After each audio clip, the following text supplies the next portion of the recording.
Mochten we een kandidaat naar Nederland willen halen vanuit buiten Europa, dan kunnen we een aanvraag doen. En omdat wij referent zijn, dus we zijn goedgekeurd door de IND zelf, hebben wij voorrang op dit soort aanvragen. En dat zou langer duren als een kandidaat de aanvraag zelf zou moeten doen.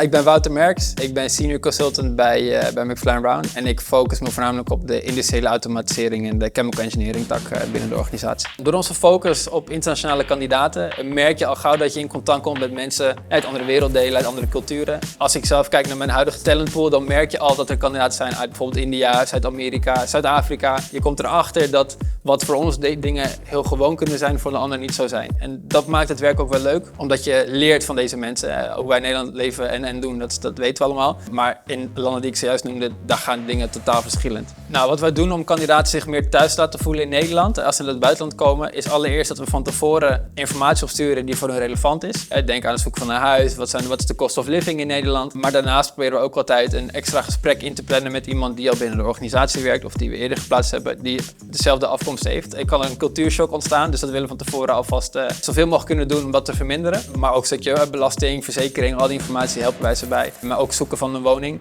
Uiteraard komt veel vanuit de kandidaat zelf, maar als ze een bepaalde wens hebben, dan kunnen we daar de goede richting mee insturen. Als ik een succesverhaal zou moeten noemen van kandidaten die uit het buitenland geplaatst zijn, dan wat me het meeste bijstaat is een kandidaat uit Italië. Ik was op zoek naar een chemisch procestechnoloog en ik kwam hem tegen tijdens mijn zoektocht. Het bleek nou dat hij ook een vriendin had die al in Nederland woonde. Het hele proces doorgegaan en uiteindelijk is hij het ook geworden, dus hij werkt nu ook in Nederland.